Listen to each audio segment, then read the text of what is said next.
बड़ा तजाद है सीईओ के इलेक्ट्रिक के बयान और उनके एक्शन में। चूंकि हम देखते हैं कि कोई अगर बिल नहीं भी भरता, माहाना बिल, वो तो अगले दिन के इलेक्ट्रिक वाले बिजली काटने और मीटर का तार काटने, उसको डिस्कनेक्ट करने आ जाते हैं। तो फिर ये रिकवरी लॉसेस का रोना ये आखिर किस लिए? ये जो इल्ज़ाम लगाते हैं कच्ची आबादियों पर या छोटे इलाकों पर, ये कच्ची आबादियाँ कितनी बिजली इस्तेमाल कर लेती होंगी और वहाँ भी तो ये कार्रवाइयाँ करते हमें नजर आते हैं। ये रिकवरी लॉसेस कहाँ इनके जनरेट हो रहे हैं? जमात इस्लामी ने नेपरा में यकम 2025 3 जनवरी 2025 को एक केस नेपरा के हवाले किया।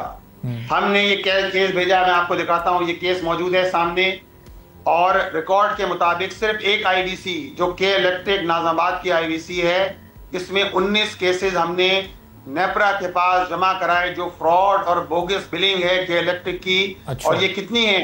ये कोई 1 लाख 2 लाख 1 करोड़ रुपए नहीं है, 71 करोड़ रुपए की बोगस बिलिंग है। अच्छा। जिसमें सिर्फ 19 मीटर्स आप कह रहे हैं? 19 मीटर्स पर जी, ये फिगर आपने 19 मीटर्स का दिया। 19 मीटर पर ये 71 करोड़। हमने सिर्फ एक आईवीसी की 19 मीटर्स की फिगर हमने नेपरा के हवाले की है कि किस तरह कराची के शहरियों के साथ फ्रॉड हो रहा है, किस तरह बोगस बिलिंग हो रही है। 19 केसेस हमने जमा कराए हैं सिर्फ एक फीडर के। अच्छा। और एक आईवीसी नाज़ाबाद के सारे केसेस हैं जिसमें सिर्फ एक ऐसा केस है कि जिसके अंदर 2.5 करोड़ रुपए वाजिबुल अदा हैं।